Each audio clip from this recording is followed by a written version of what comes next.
Alice, kumakain ka ba ng opya? Hindi. Chinese ka, di ko kumakain ng opya. Filipino po ako. Mr. Chair, I'm sorry. We cannot allow this kind of attitude from Ms. Ong. Allow the members to finish their question, okay? Masyado kang pa-cute eh. So dito mga banat, wala tayong kinakampihan dito. Managot ang dapat managot. Mapapugo man o ano ba bang dapat managot, no? Ang nagkasala. O dapat itong mga congressman naman dapat idaan sa patas, no? Kasi nakikita ko sa mga pagdinig para nagpapataasan na lang ng ihi, nagyayabangan, no? Parang hindi ko magets. Dapat pairalin yung pagiging patas mga kabanat. Hindi bias. At saka dapat maging ano sila sa kanilang resource person. Hindi yung parang nakikita ko parang aliposta nila yung resource person nila. At itong mga congressman, hindi po dapat makita natin yung layunin ng kanilang pagdinig. Yung makapag-create talaga ng matibay, matatag at malakas na batas. Yun talagang dapat sa alang-alang nila. Hindi yung nagpapasikat ka dahil malapit ng eleksyon. Yun ang medyo pangit. Dapat lagi sanang isipin ng mga congressman ito yung layunin ng kanilang pagdinig. Kasi alam nyo, gumagastos yan ng libo-libo, 100,000, 200,000 at minsan umabot pa ng milyong pisos yan ang halaga na ginugugol nila sa kanilang pagdinig na yan ay pera naman din naman ng taong bayan. Tapos, in the end, wala din namang napakinabangan kundi yung sisigawan, nagpapataasan ng ihi, nagyayabangan, yun ang nangyayari. Nagpapakitang gilas na hindi naman nakakatulong. So, mag-start tayo dito sa pagre-review ng video sa ginagawa ng mga congressman. Magsisimula tayo dito kay Cassie Ong. Kayo nang masga dito mga kabanat. So, mga kabanat, sa pagtatanong dito kay Cassie Ong, sino ba talaga yung bastos dito?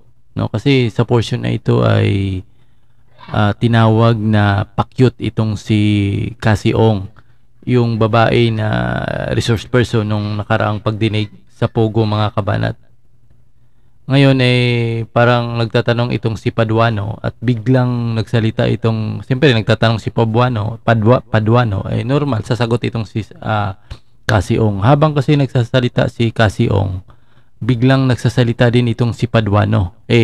Nagsalita si Cassie Ong na pwede po tapusin mo muna ako kasi parang ini-interrupt nila yung mga sagot, no? Parang ini-interrupt nila itong mga congressman na itong halimbawa si Paduano to, biglang may nakapansin daw, nagsalita itong ilang mga kasama diyan sa Quadcom na masyado daw pakyut, no? Itong si Cassie Ong at dapat tapusin muna yung tanong.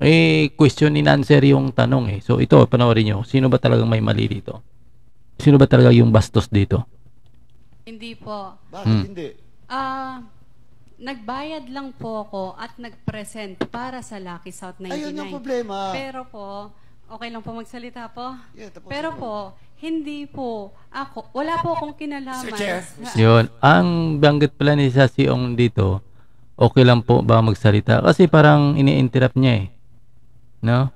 Ini-interrupt niya eh. Hindi, parang parang ano siguro, parang doon na ano si Cassie Ong magsalita, parang na-interrupt siya. Kaya sinabi niya, okay lang po ba magsalita? Kasi napapansin ko rin sa Kongreso, parang pag nagsalita ka, kung yung sagot mo ay parang hindi sang-ayon sa kanilang pakinig, ay bigla kanilang pinapa-stop.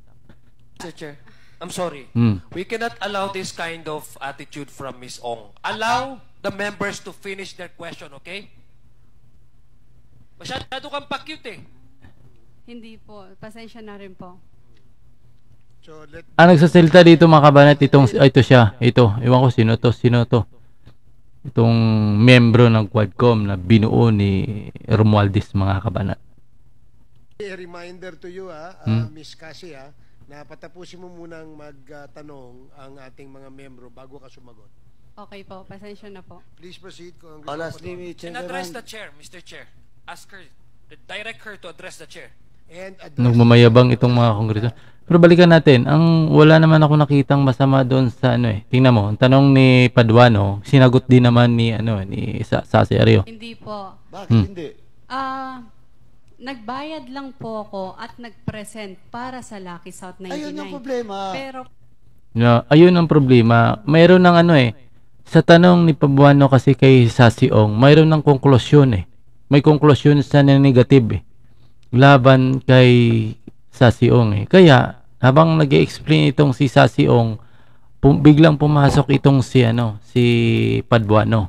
At biglang nagsalita rin si Sasi Ong na pwede po ano ba yung ang tugma na sinabi ni Sasi Ong? po, okay lang po magsalita po. Okay lang po ba magsalita po? Ito yung napansin ng ilang committee at parang siguro parang pinangaralan pa tayo. Alam nyo itong kongreso mga kabanat, mapasinado mapakongreso, wag kayong magsalita dyan na parang kayo, halimbawa ako, ikaw, in-invite resource person. Wag na wag kayong magsalita dyan na parang pinapangaralan nyo itong mga congressman o mapasenador. Talagang magkatikim kayo dyan sa kanila. Hindi yan tatanggap ng pangangaral mga kabanat kasi feeling ng mga congressman, senador, sila yung genius dyan mga kabanat. Pero po, hindi po ako, wala po akong kinalaman. Sir Chair. Walang walang masama doon sa sinabi ni Sasi Ong eh. Kasi habang nagsasalita sila, nagsasagutan sila Bakit hindi? Walang problema doon eh. Kasi ipa lang itong isang congressman eh. Ito eh. Ipa lang talaga eh. Mahilig din magpapapapel eh. Wala akong nakitang masama doon eh. Hindi po. Bakit hindi? Nagbayad lang po ako at nag-present para sa Lucky South 99. Ayun ang problema. No, yun. Ayun ang problema. Nagsalita si Paduano, ayun ang problema. Tapos, biglang salita si Sasi Ong na pwede ano ba sabi? Nakalimutan ko naman. Parang gusto niyang tumuloy siya sa pagsalita. Ayun ang problema. Pero po, okay lang po magsalita. Na okay lang po ba magsalita? Yun ang parang sa pakinig siguro ng mga congressman, to parang pinangaralan tayo. Kaya biglang interrupt itong isang congressman. So, yan ang napapansin ko. Ako wala akong pinapanigan dito. Sa akin, makulong ang dapat makulong. Pero yung proseso kasi ng kongreso, medyo sa ibang term, parang nabababuyan ako ngayon eh. Di ba? Parang nabababuyan ako sa mga hearing. Walang patas na pagdinig. Napaka-bias talaga mga kabanat. Ikaw, resource person, hindi ka pwede magsalita nang walang pahintulot sa kanila. Once nga nagsalita ka na hindi tama, hindi tugma sa kanilang pakinig, sinungaling ka na, di ba? Napakaraming video na kinuha natin na medyo palpak. Ito pa, mayroon pa akong ipapakita sa inyo. Ito pa. Delete natin itong kay Sasi Ong. Palitan natin ng kay Alice Go na naman tayo. Ito pa. Itong mga tanong na hindi ko alam kung ano bang nangyari sa ating mga congressman. Parang desperado ba yung mga tanong? Kasi ang mga tanong wala na sa hulog eh. Sabi niyo po wala kayong boyfriend ngayon? Wala po. Nagkaroon na po ba kayo ng boyfriend? Personal question na po, hindi ko na po sasagutin. Kita mo yung mga tanong na wala na talaga. Parang masasabi mo parang wala na. Ito pa, mayroon pa tayo dito. Ito pa, itong si ano ba to? Akop. Ito. Alice, kumakain ka ba ng hopya? Hindi. Chinese ka, di ko kumakain ng hopya. Filipino po ako. Ba't ako, Pilipino, kumakain ng hopya? Ako po You siguro have Filipino invoked the po. right of self-incrimination. Hindi po ako kumakain pa ng hopya. Thank you Ito po. Nita mo, masyadong judgmental eh. So, correction ko lang mga kabanat, hindi yun si Akop, kundi ito pala si Abante. Correction lang ako, si Abante itong nagtatanong patungkol sa hopya na hindi ko alam kung ito ba yung hopya ni Congressman Marcolita na nawala na si Abante pala yung kumuha, yung matanong niya kasi patungkol sa hopya na Chinese ka, parang nakakalungkot eh. Nalulungkot ako sa mga ginagawa ng mga congressman ngayon na hindi ko ma-gets ano ba talagang gusto nilang gagawin. Kasi kung talagang gusto mong linisin, dapat ipasabatas niya yan eh. Ibig sabihin, sampahan na ng kaso. Hindi yung exposure, pasikat sa kongreso, nagyayabang, nagpataasan ng ihi, na tilabagan. Hindi nila nakita yung sarili nila sa salamin na sila yung napapahiya, mga kabanat. Diba? Kagaya nung nangyari kasi sa Sasyong. Diba? Wala akong nakitang ano doon na masama doon sa sagot ni Sasi. No? Bigla lang pumasok itong si Paduano na mayroong negative side kaagad, na mayroong kaagad na may judge na ubaga gusto niya nang palabasin na masama si Sasyong. Diba? Tapos nagsalita si Sasyong, pwede po ako magsalita. So napansin ng isang congressman na parang parang to the rescue tayo, na parang baka mapahiya itong ating kabaro. To the rescue tayo. Diba? Nagsalita, dapat patapusin mo na yung mga tanong itong ating mga kasamahan bago diba? Parang ganun. So ito, tuloy tayo dito kay Abante, mga kabat. Mayroon akong comment dito. I-correct ko lang dahil hindi pala yun si ako, baka mamamayan tayo, si Abante pala yun. Banting may ticket. Ang Chinese daw kumakain ng opya. Pinipilit kasi nila na Chinese itong yung pinipilit nilang spy itong si Alice Go, no? At pinipilit nilang Chinese itong si Alice Go. Talaga namang sa apelyido pa lang Go, Chinese eh. Chinese, may dugong Chinese talaga, mga kabanat. 'Di ba? Kahit yung mga congressman diyan maraming Chinese apelyido yan eh. May dugong Chinese talaga yan, mga kabanat. Pero ang napapansin ko sa inyo, yung mga tanong ba? Oh? Tanong ng mga desperado, mga kabanat. Yan ang napupuna ko sa kongreso eh. Yung mga tanong na hindi hinahanap. Unlike talaga kay Congressman Busita eh. Layo-layo nila sa kalikinggan ni Congressman Busita kapag nagtanong eh. Nakita niyo yung tanong ni Congressman Busita nakaraan, kahapon na-upload natin patungkol doon sa kay Espinido. Ang ganda. Talagang makikita mo talaga na mayroong gustong gagawin na batas. Itong mga to, wala alam kung ano ba tang habol dito eh. Oh? Exposure, pasikat. Kasi mga tanong nila nakakahiya eh. Oh? Alice, kumakain ka ba ng opya? Hindi. Chinese ka, hindi ko kumakain ng opya. Filipino po ako. Ba't ako Pilipino kumakain ng opya? Ba't ako Pilipino kumakain ng opya? Hindi mo naman kasi lahat masasabing tao kumakain. Maraming mga tao kasi hindi kumakain eh. Masyadong judgmental itong si Akop, mga kabanat. So, ito pa, mayroon pa tayo dito. Diba? Marami tayong pinulot dito ng mga video eh. Na ito si Paduano to eh. No, si Paduano. Ito, mayroong akong Senate pala. May Senate din ako. Ito kaya, tapos na to? Oo, tapos na yan. So, ito. Ito. Hindi ko alam kung anong pinag-uusapan itong mga taong ito, mga kabanat to. Parang Quadcom committee ito. Parang tuloy ang laban kahit mukhang ing-ing tayo. Parang ganun na tayo. Huh? Alice. Hindi yan. Ito. Itong Quadcom mga nag-uusap-usap siya. Ano kayang pinag-uusapan na dito? Mute lang natin, mga kabanat, kasi baka makapiright tayo. Ayan o. Nag-usap-usap sila dyan, mga kabanat. Hindi natin alam kung anong pinag-uusapan ng mga taong ito. Ayan o.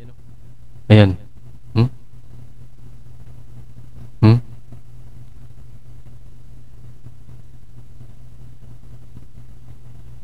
Kasi wala silang makukuha talaga eh. Wala silang kung himayo. Alam mo, mga kabanat, kung titimbangin mo talaga, mga kabanat, yung mga tanong, wala ka talaga makukuha eh. Kundi ang makukuha mo paghamak sa kapwa nila. Pinatawag nilang resource person para hamakin, ipahiya sa publiko. Diba? Nandun na kasi, hindi ko kasi makikita yung tinatawag na patas na pagdinig sa kongreso. Yung nagsasalita ka, siguro dapat ang gagawin, magkaroon ng batas itong magbaguhin ng roles ng kongreso na habang nandun yung pagdinig, kumbaga nagdidinig sila kasi ang pangit eh. Habang dinidinig mo kasi yung isang, halimbawa dinidinig kong isang problema, patawag ako ng resource person, habang Hindi pa nga ata nakaupo itong pinatawag mong resource person. Nandun ang implikasyon ng mga congressman na guilty na isang taong ito eh. Guilty na kagad eh. Lahat na, tingnan nyo ha, lahat ng hearing dyan, guilty na. Guilty na talaga. At saka may implikasyon na sila na nagsisinungaling ka na. Dapat iwasan siguro. Parang maging patas ba? Hindi ko nakikita yung magiging patas na sa pagdinig sa Kongreso. Puro paraging bias talaga. Napaka-bias lalo na itong sa ginawang bagong committee na ito, itong Quadcom committee. Wala ko nakikita. Nakikita ko sa ginawa nila, wala, puro yabang, papasikat. Yun ang nakikita ko. At saka wala kang napupulot na aral. Hindi ko alam kung makakapag-create ito ng batas, mga kabanat, sa ginawa nilang hearing. Ko lang alam kung anong batas ang maigagawa nila sa ginawa nila. Kagawa sila ng batas na yung hopya dapat kumain yung bawat Pilipino. Di ba? Ano yan? Gagawa sila ng batas na ano yun? Yung kay Joel. Ang hirap talaga, mga kabanat eh. Dapat siguro ang itong mga congressman pairalin yung patas talaga. Pakinggan muna. Wala kang, dapat di muna silang magbitaw ng negative comment. Siguro isusulat na lang nila, ilagay nila, sige, hindi ako sang-ayon sa ano na ito yung aking ano, pero hindi yung habang nagsasalita ka pa lang nandoon na yung bakbak sa iyo, nagsisinungaling ka, papakyut ka, parang nandoon yung habang kasi nagsasalita ang isang resource person, nandoon yung paghamak sa kanyang pagkatao eh, di ba? Ito sigurong iwasan ng mga congressman, mga kabanat, mapasinado ang congressman. Ito nakikita natin na medyo, kaya nasasabi natin may kababuyan yung ginawang pagdinig kasi paghamak yung sa kapwa-tao yung ginagawa nila eh. Na feeling mo, itong mga congressman ito, napakalinis, napakagaling, napakatalino. Samantala yung iban dyan, namuti na lang yung buhok, pero hindi ko alam kung ano bang naambag sa bansa na para gumanda yung bansa natin. Diba? So ito pa, may next tayo, itutuloy natin. Andin ito eh. Ewan ko ba? Baka nadulas lang ata ito sa pagtatanong. Video nakakalimot na ata. Ano? Ng mga tanong na wala nang iba. Minsan sumasalang. Hindi alam kung anong gagawin. Basta makasali lang sa pagdinig. Pero tingnan mong tanong. Importante na alam mo na pag sinabi mong hindi mo alam, mapaparusahan ka pa rin. Okay? Naintindihan mo yun, no? Hindi mo pa rin naintindihan? Hindi po. Kasi hindi ko alam eh. O kaya nga. Totoo naman eh. Tama naman eh. Hindi mo alam eh. Paano maintindihan ko hindi mo alam?